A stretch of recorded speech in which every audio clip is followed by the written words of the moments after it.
친구들 한 주 동안 잘 지냈나요? 네, 오늘 비가 와서 다들 기분이 다운됐나요? 다시 한번 물어볼게요. 친구들 한 주 동안 잘 지냈나요? 네, 오늘은 데살로니가 전서를 함께 살펴볼 거예요. 어딜 본다고요? 맞아요. 친구들, 오늘 그림에 나오는 여기는 데살로니가예요. 데살로니가 사람들은 하나님을 알지 못했어요. 그래서 우상에게 신이시여 우리를 도와주세요 이렇게 하는가 하면 욕심들이 많아서 다 내 거야, 내가 더 많이 가질 거야, 이렇게 사람들이 늘 싸웠어요. 친구들, 그러면 우리는 이런 사람들에게도 예수님을 전해야 할까요? 아니면 전하지 말아야 할까요? 맞아요. 우리는 이런 사람들에게도 예수님을 전해야 해요. 바울은 데살로니가 사람들에게 예수님을 전했어요. 어떤 내용을 전했을까요? 바울은 먼저 하나님이 이 세상을 너무너무 사랑한다는 것을 전했어요. 그래서 하나님은 그의 아들인 예수님을 이 땅에 보냈고, 예수님께서는 우리의 죄를 위해서 대신 죽었음을 말했어요. 바울은 또한 예수님이 3일 만에 다시 살아나셔서 예수님을 믿는 우리 모두가 이렇게 구원을 얻고 부활하게 됨을 설명했어요. 친구들, 이 말을 들은 사람들은 어땠을까요? 사람들은 바울의 말을 듣고 저도 예수님 믿을래요 이렇게 말을 했어요. 근데 친구들, 문제가 생겼어요. 어떤 문제일까요? 그건 바로 데살로니가에 살던 사람 중에 유대인들이 바울을 너무 싫어해서 바울을 죽이려고 했기 때문이에요. 바울은 자기를 죽이려는 사람 때문에 어쩔 수 없이 데살로니가를 떠나야 했어요. 바울은 예수님을 많이 전하고 싶었는데 단 3주밖에 전할 수 없었어요. 그래서 너무 아쉬웠어요. 친구들은 강도사님이 매주 딱 5분만 설교를 하면 어떨 것 같아요? 네. 친구들 대부분은 기뻐 뛰면서 즐거워하겠지만 강도사님은 말씀을 다 전하지 못했다는 생각 때문에 슬플 수가 있어요. 이처럼 바울 사도도 말씀을 다 전하지 못했다는 생각 때문에 아쉽고 슬퍼했어요. 바울 아저씨는 데살로니가를 떠난 뒤에도 그곳 사람들이 어떻게 지내는지 궁금했어요. 그래서 디모데에게 데살로니가 교회가 어떤지 물어봤어요. 친구들, 데살로니가 교회는 어떻게 됐을까요? 친구들, 놀랍게도 데살로니가 교회는 바울이 3주밖에 없었는데 예수님을 열심히 믿게 됐어요. 근데 그뿐만이 아니에요. 데살로니가 사람들은 늘 말씀 듣기를 사모하고 성령이 주는 기쁨으로 예수님 닮기를 위해서 노력했어요.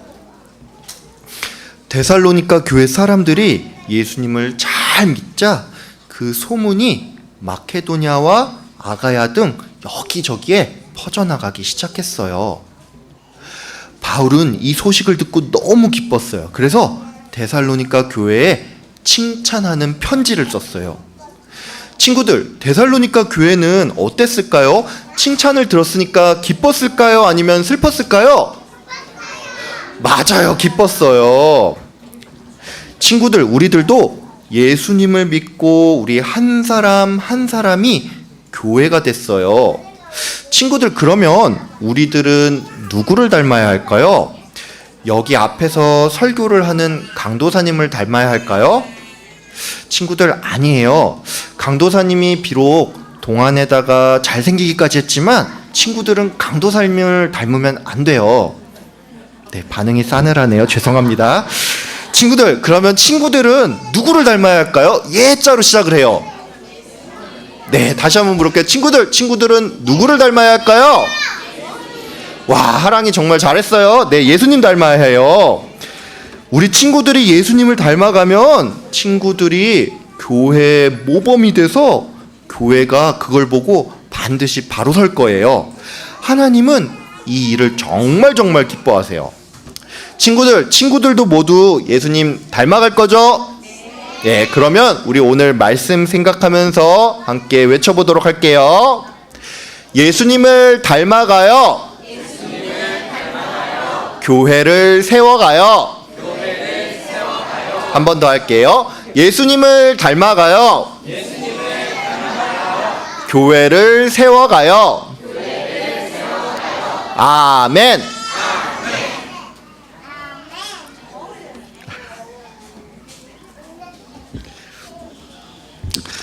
예.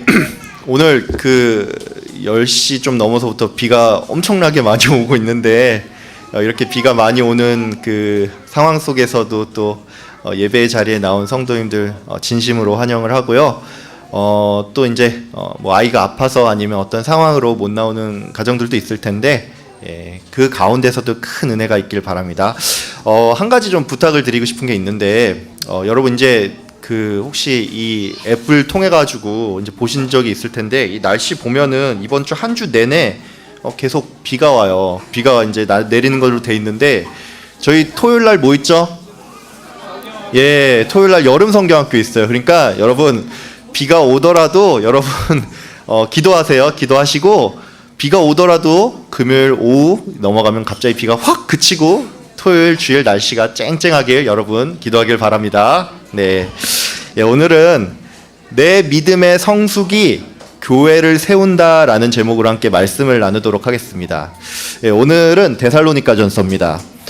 저희가 4월부터 이제 계속 바울 서신을 보고 있죠. 이제 오늘 살펴볼 데살로니가 전서는 이제 사도 바울의 13개의 서신 중에서 가장 먼저 작성된 편지입니다. 데살로니가 교회는 이제 바울의 2차 전도 여행 때 세워진 교회인데, 이제 이 교회는 여러분이 이 사도행전 강해 시간에도 이제 들었지만, 바울이 마케도냐인 환상을 보고 나서 이제 지금의 터키에서 이 그리스로 건너가는 사건이 있죠. 근데 그때 그리스에 도착을 해서 가장 처음 복음을 전한 곳이 빌립보고, 그 빌립보 다음 사역지가 데살로니가입니다. 데살로니가는 이제 지금도 테살로니키라는 이름으로 있는데, 이제 이 도시는 그리스의 수도인 아테네에 이어서 이제 두 번째로 큰 도시로서 이제 우리나라로 치면 이제 그 위상이 부산 정도 되는 도시입니다. 재밌는 사실은 아테네와 테살로니키는 이제 거리도 이제 대략 서울에서 부산 정도 떨어진 위치에 있습니다. 데살로니가는 이제 과거 마케도냐의 수도로서 이제 인근에는 그 그리스 신화에 나오는 신들이 모여 산다고 하는 그 올림푸스 산이 있고, 이제 또 알렉산더 대왕의 인구 이주 정책으로 다양한 민족들이 사는 굉장히 큰 도시였습니다. 데살로니가는 또한 이제 로마 제국이 이제 제국을 건설하고 나서 유럽에서 아시아까지 이제 쭉 길을 놨죠. 근데 그 큰 도로의 중간에 위치해 있었는데, 이제 이런 이유로 데살로니가는 일찍부터 뭐 정치, 무역, 군사, 이 문화의 중심 도시였습니다. 바울이 데살로니가에서 복음을 전하는 내용은 이제 사도행전 17장에 좀 잘 나오는데, 17장을 보면은 바울이 이 지역에 도착을 하자마자 유대인의 회당을 찾았다는 것을 알 수가 있습니다. 바울은 항상 어느 지역을 갈 때마다 유대인의 회당을 찾고는 했는데, 이런 바울의 행동은 굉장히 특이한 행동이라고 할 수가 있습니다. 여러분, 그러면 이건 왜 그런 걸까요?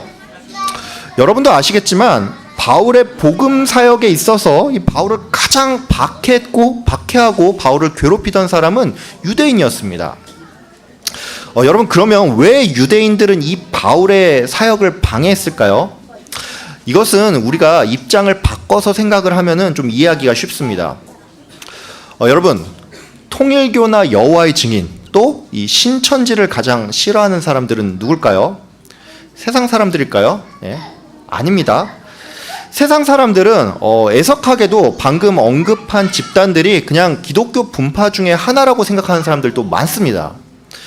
세상 사람들은 기독교에 대한 이해가 없고 또 믿음이 없기 때문에 다른 사람이 뭘 믿든 말든지 딱히 신경을 쓰지가 않고 그냥 그 집단이 도덕적인지 아닌지 이 정도에만 관심이 있습니다. 약간 안타까운 얘기인데 여러분 그 미국이 이제 다민족 국가이지 않습니까? 그래서 이 미국은 굉장히 다양한 민족들과 또 그 종교를 가진 사람들이 있는데 예전에 미국의 한 대학교에서 가장 호감이 가고 또 도덕적으로 신뢰가 가는 종교 집단이 무엇인지 이제 이걸 조사를 한 적이 있다고 합니다. 근데 여러분 여기서 1등을 한 곳이 어딘지 아십니까? 예, 몰몬교입니다. 여러분 그 길거리에 보면 검은색 양복 딱 입고 돌아다니는 그 외국인 한 쌍 본 적 있지 않습니까? 근데 이 사람들이 이제 몰몬교 그리고 뭐 예수 그리스도 후기 성도교회 이렇게 불리는데 여러분 그러면 왜 이 몰몬교가 미국에서 가장 호감 가고 또 신뢰받는 집단이 됐다고 생각을 하십니까? 이것은 그들의 교리 자체가 자기들의 종교에만 구원이 있다라고 말을 하지 않고 또 이들이 굉장히 금욕적인 생활을 강조하기 때문입니다. 여러분 이 결과를 보면 알 수 있지만 세상 사람들은 기독교 이단을 이단이라고 해서 싫어하는 게 아니고 단지 그 집단의 도덕성에 관심이 있고 사회 질서를 어지럽히는지 아닌지 여기에만 관심이 있다는 겁니다. 근데 정통 기독교인들은 뭐 기독교 이단이 아무리 뭐 도덕적이라고 해도 이들이 성경의 진리를 훼손을 하고 또 복음을 변질시키기 때문에 이들을 좋아할래야 좋아할 수가 없다는 것이죠. 이처럼 유대인들에게 있어서도 기독교인들은 눈에 가시 같은 존재들이고 그런 이유로 바울을 가장 괴롭히던 사람이 유대인이었다는 겁니다. 바울이 매번 어떤 한 지역을 갈 때마다 유대인의 회당을 찾았다는 사실은 이제 그런 의미에서 굉장히 이상한 일이라고 할 수가 있습니다. 여러분 그러면 바울은 도대체 왜 이 유대인의 회당을 먼저 찾았을까요? 이것은 바울이 유대인을 향한 정말로 애끓는 심정이 있었기 때문입니다. 바울은 로마서 9장에서 자신에게 정말로 큰 근심과 슬픔이 있는데 이것은 나의 동족인 이스라엘을 향한 것으로서 바울은 자기의 동족을 위해서라면 자기가 대신해서 그리스도에게 저주를 받아도 된다라고 말할 정도였습니다. 바울은 이처럼 유대인을 향한 그 애끓는 심정이 있었고 그래서 데살로니가에 와서도 이제 회당을 먼저 찾았는데 바울은 3번의 안식일 그러니까 3주 동안 성경을 가르치면서 예수를 증거를 했고 이에 많은 헬라인들과 큰 무리들이 바울과 실라를 따랐습니다. 근데 문제는 역시나 유대인이었습니다. 유대인들은 바울을 시기해서 불량배들을 동원을 해서 예수 믿는 자들을 협박을 했고 바울은 이에 어쩔 수 없이 단 3주 만에 데살로니가를 떠나서 베레아로 향해야만 했습니다. 바울은 베레아에 도착한 이후에도 이제 역시나 복음을 전했는데 이제 사도행전 17장을 보면 베레아 사람들은 데살로니가 사람보다 너그러워서 말씀을 받고 정말 그러한지 날마다 상고했다라는 말이 나옵니다. 여러분 이 말이 무슨 뜻입니까? 데살로니가 사람들이 이 베레아 사람만큼 너그럽지 않다는 말이죠. 그러니까 이것은 다른 말로 해서 데살로니가 지역에서 있었던 바울의 그 사역은 매우 험난했고 또 자신을 위협하는 사람이 너무 많아서 그 바울조차도 얼마 못 가서 이곳을 떠나야만 했다는 것입니다. 바울은 이처럼 단 3주밖에 복음을 전하지 못했고 이제 이게 마음에 좀 걸렸던 모양인지 가장 먼저 이 지역에 편지를 썼는데 정말로 놀라운 사실은 이 데살로니가 교회가 여러 지역 교회의 이 믿음의 본이 되는 교회가 됐다는 것입니다. 바울은 이에 이제 오늘 1장 1절에서 간단한 인사 이후에 곧바로 1장 전체를 할애를 해서 데살로니가 교회가 보인 그 믿음의 본에 대해서 칭찬을 하는데 오늘 이 본문은 성도 한 사람 또는 이 한 교회의 성숙이 다른 누군가에게 본이 되고 또 교회 전체를 세워나간다는 점에 있어서 교회론적인 의미를 좀 담고 있습니다. 그래서 오늘은 이제 교회론적인 관점에서 오늘 이 본문을 통해서 우리가 몇 가지 좀 교훈을 얻을 수가 있으면 합니다. 첫 번째로 여러분 모두 내 신앙 성숙을 위해서 노력을 하시고 또 이것이 교회를 세우는 일임을 기억을 하길 바랍니다. 여러분 교회가 무엇입니까? 교회는 이제 헬라어로 하면 에클레시아라고 하는데 이 단어의 뜻은 밖으로부터 부름을 받은 사람들이라는 뜻을 가지고 있습니다. 즉 이 말은 교회는 필연적으로 복수를 지향을 한다는 것입니다. 그런 의미에서 내가 성도로서 내 신앙을 위해서 노력을 하는 것은 교회 전체의 본이 되고 유익이 됨으로써 교회를 세워나가는 일입니다. 근데 제가 이렇게 말씀을 드리면 이제 여러분 중에 어떤 분은 아니 어떤 사람이 예수를 잘 믿든 안 믿든 그거 그냥 그 사람 문제지 뭘 그렇게 연대 책임을 씌워가지고 꼭 부담을 줘야 합니까? 뭐 이렇게 좀 생각을 하고 반문하는 분이 계실지 모르겠습니다. 근데 여러분 우리는 성경이 증언을 하는 것처럼 성도 한 사람 한 사람이 그리스도의 대사입니다. 여러분 세상 사람들은 성경을 통해서 예수님을 만나지 않습니다. 세상 사람들은 여러분 한 사람의 말과 행동을 통해서 예수를 만납니다. 여러분 살다 보면은 가끔 기독교에 대해서 굉장히 부정적인 사람들이 있죠. 근데 그 사람들의 이야기를 들어보면 내가 만난 장로라는 사람이 그렇게 폭언을 하고 권사라는 사람이 점집에 드나들고 집사라는 사람이 그렇게 돈을 밝힌다면서 이런 이유로 기독교를 욕합니다. 우리는 이런 말을 들을 때 선생님 사실 그런 사람은 그렇게 많지 않고 교회 안에 보면 굉장히 좋은 분들 많습니다. 뭐 이렇게 좀 항변하고 싶은 마음이 생기죠. 근데 세상 사람들은 교회 안에 성숙한 기독교인도 있고 또 덜된 기독교인도 있다. 이렇게 딱 분리해서 생각을 하는 게 아니라 그냥 자기가 만난 사람을 기준으로 이 기독교 전체에 대해서 평가를 한다는 것입니다. 문제는 이렇게 내가 만난 사람을 기준으로서 이 전체에 대해서 판단을 하는 것은 심지어 성도들 간에도 일어날 수 있다는 것입니다. 이 성도들 중에 어떤 사람은 스스로 성경을 열심히 읽고 또 기도 생활도 규칙적으로 합니다. 이런 사람은 내가 만난 기독교인 누가 어떻다는 것 때문에 내 신앙 자체를 잃거나 이 기독교 전체를 싸잡아서 욕을 하지 않습니다. 하지만 이와는 별개로 성경 읽는 일이나 기도하는 일에 별 관심이 없고 개인적으로 하나님과 교제하는 일에 좀 부족한 사람들은 내가 만난 교회의 어떤 사람 때문에 기독교와 한국교회 전체에 대한 부정적인 이미지가 생긴다는 것입니다. 여러분 실제로 이런 이야기는 주변에 정말로 많습니다.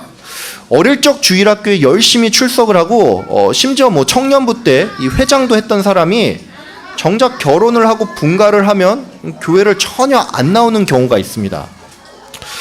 저도 주변에 이제 그런 사람이 좀 있기 때문에 제가 왜 그런지 좀 물어봤는데 많은 경우 교회 안에서 만난 어떤 사람들 때문에 상처를 받았는데 어렸을 때는 부모님 눈치도 있고 해서 그냥 참고 교회를 나갔다가 이제 독립도 했으니까 눈치 볼 거 없이 교회를 안 나간다는 것입니다.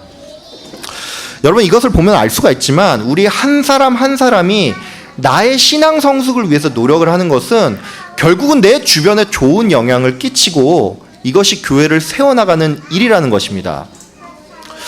믿음의 본은 성도 한 사람이 그가 속한 조직의 본이 되기도 하지만 이것을 확대를 하면 한 부서의 성숙이 한 지교회의 모범이 되고 또 한 지교회의 성숙이 다른 교회에도 모범이 될 수가 있습니다. 여러분 왜 우리 영화부가 잘 돼야 합니까? 주일학교 전체에 좋은 영향을 미치고 더 나아가서 화성교회 전체를 세워나가는 일이기 때문입니다.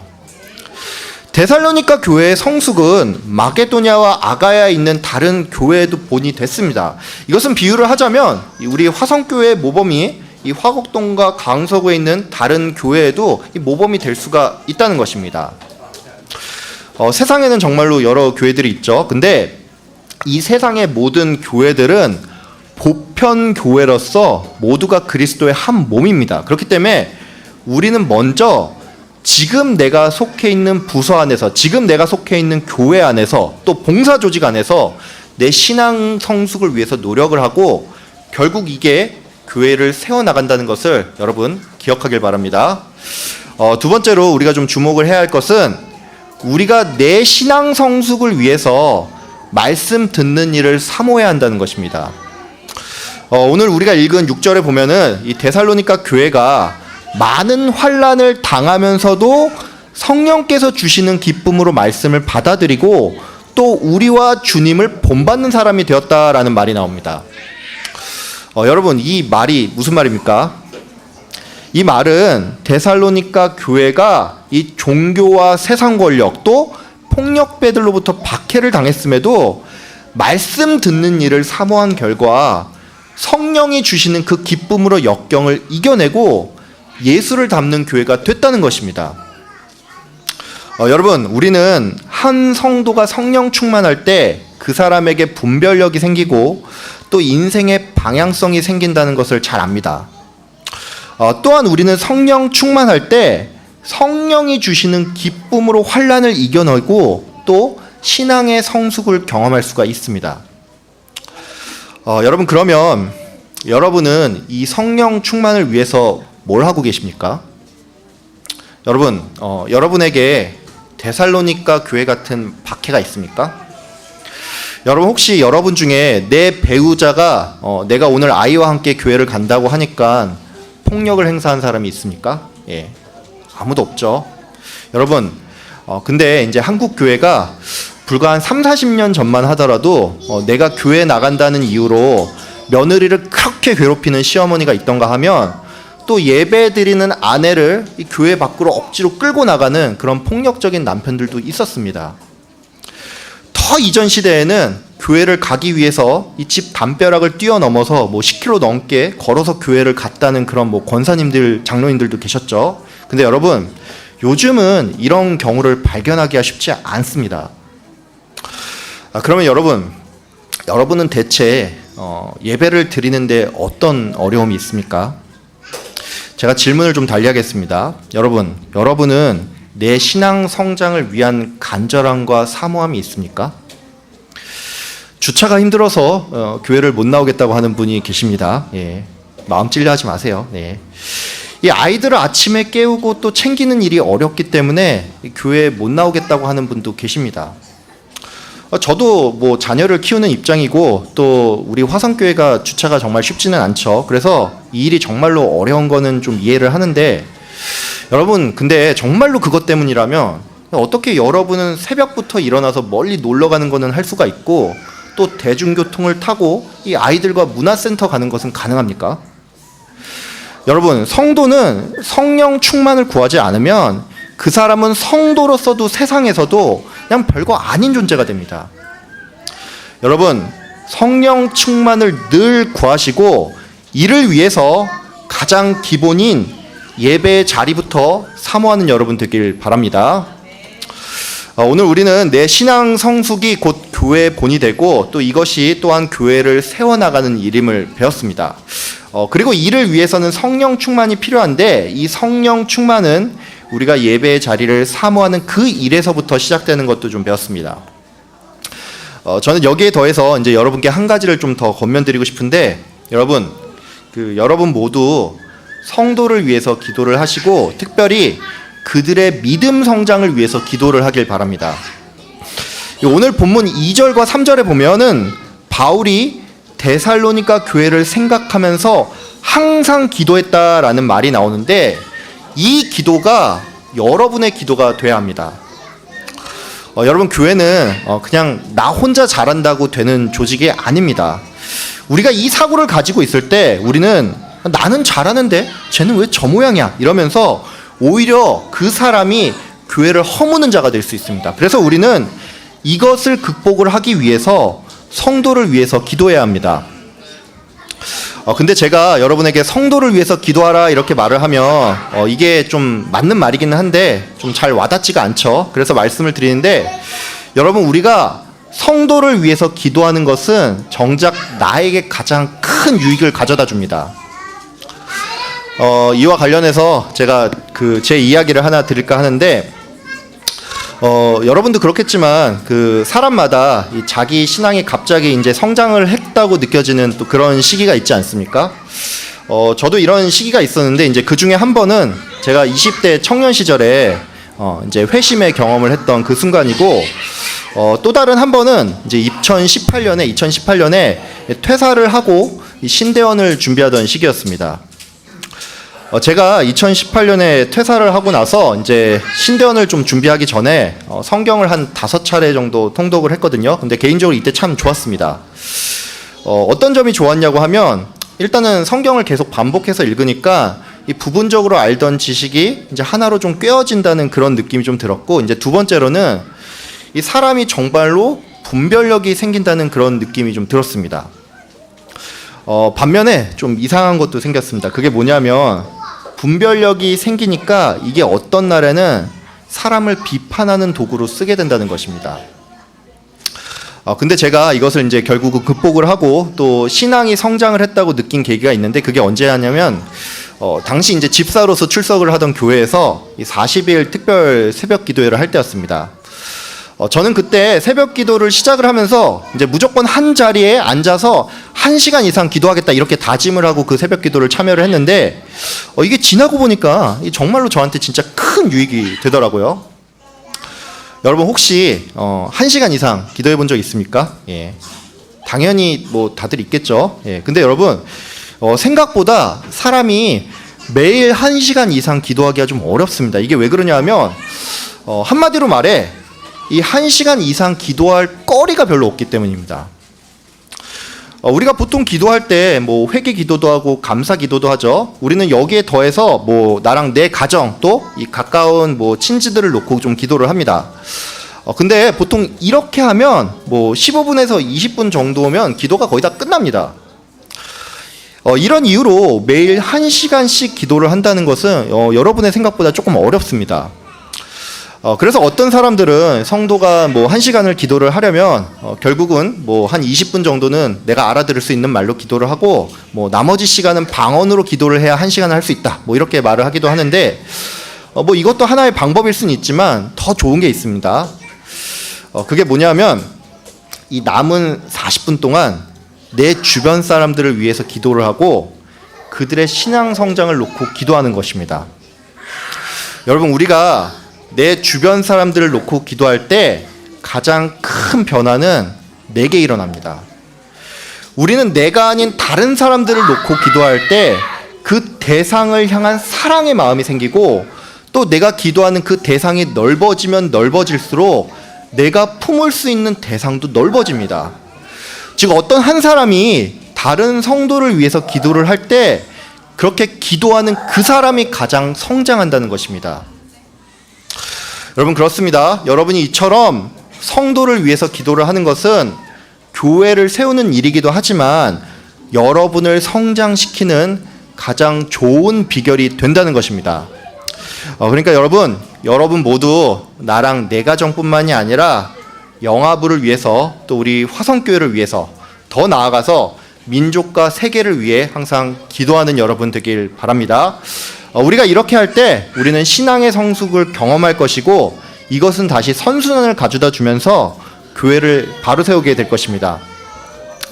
여러분 모두 신앙 성장을 통해서 믿음의 본이 되시고 또 교회를 바로 세우는 여러분 되길 바랍니다. 이 영화부가 또 화성교회가 서가는 것을 함께 목격하는 여러분 되길 주의 이름으로 축복하며 기도합니다. 함께 기도하겠습니다. 참 좋으신 하나님 아버지 감사합니다. 하나님 아버지 오늘 우리가 이 자리에 이렇게 모여서 예배드릴 수 있게 허락하여 주신 감사하고, 또 말씀을 통하여서 우리의 신앙 성장을 위한 노력이 결국은 우리 교회를 위하는 것이고 교회를 세워나감을 배울 수 있게 하여 주셔서 감사합니다. 하나님 아버지 나의 신앙 성장을 위해서 우리가 먼저 기본으로 돌아가길 원합니다. 예배의 자리를 사모하고 말씀 듣는 것을 즐겨하고 기도의 자리를 사모하는 우리가 될 수 있도록 주님 은혜를 베풀어 주시옵소서. 하나님 아버지 또 간절히 구하옵는 것은 우리가 나와 내 가정, 나와 가까운 누군가를 위해서만 기도하는 게 아니라 여기서 더 나아가서 성도를 위해서 기도하고 또 주변 사람들과 또 기도가 필요한 사람들을 위해서, 교회를 위해서, 또 민족과 세계를 위해서 기도하는 우리가 될 수 있도록 주님 인도하여 주시옵소서. 이 시간을 통하여서 우리가 가장 큰 영적인 유익을 얻고 또 그를 통해서 다시 한번 교회를 세우는 우리 모든 화성교회 영화부 가정 될 수 있도록 주님 복을 내려 주시옵소서. 감사드리며 예수님의 이름으로 기도하였습니다. 아멘.